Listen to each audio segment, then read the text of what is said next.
So when we design these homes, we want them to enhance people's lives. We don't want them just to facilitate a bedroom, a bathroom, a kitchen. We really want to integrate them within the site and within their bigger environment. You have a micro, you have a macro environment. We're here in Reno, Nevada. It's 2019. We want people to know that on a daily basis. This project was very much site-generated design.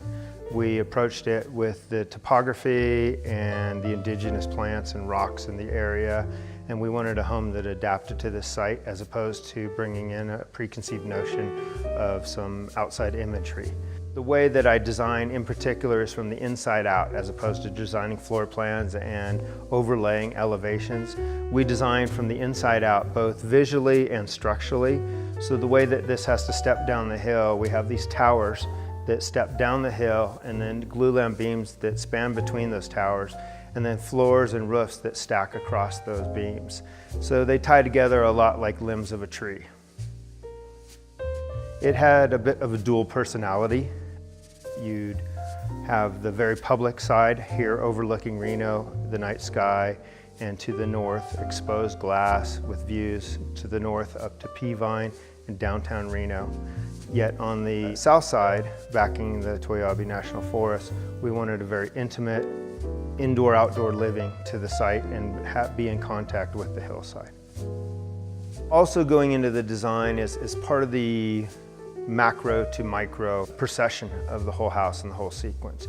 You can pick up this house and this property from I-80, from McCarran, and we wanted something that was, recognizable, from those spots. And then as you drove up Hawken Drive, you actually come around the building in a number of ways, much how you'd serpentine up a mountain when you're hiking, similar to the approach to the property, even when you finish here at Pronghorn and start the approach to the house. You have to approach the property, either the driveway serpentines up or the walkway that the owners created in an incredible landscape feature.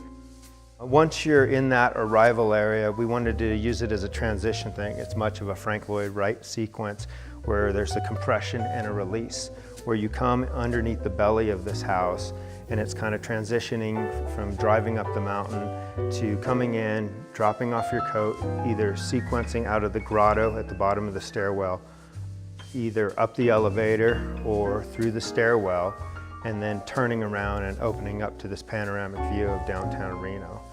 One of the key things that we wanted to incorporate into this project was maximizing the views from every room of the house. They all don't have the same view. It's not a ubiquitous box where they're only looking in one direction.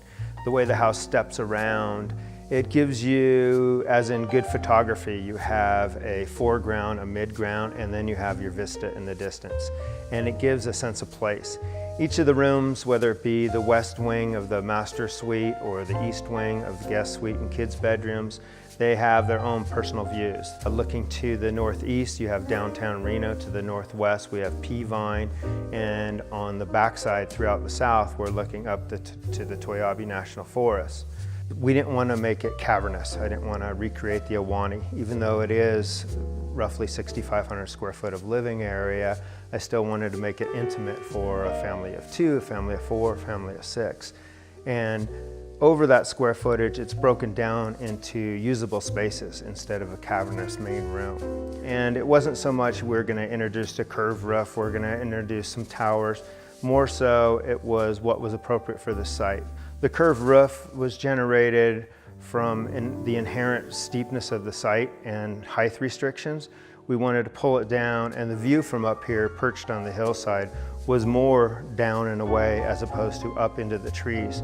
So that allowed us to pull the roof down and create a bit more of an intimacy for a project that's inherently sticking up in the air.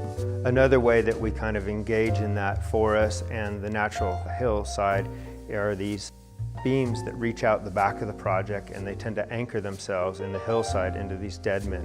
Very much so, you can see from the master office back to the hillside, and then it works up into the incredible landscaping that the current owner has created.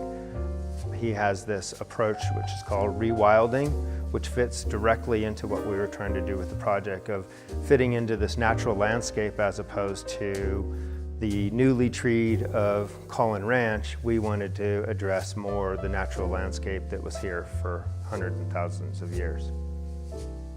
It's more than a house. It's more than a home. That's the difference between building and architecture, is when you can fuse that art of living and give people a space to expand their life.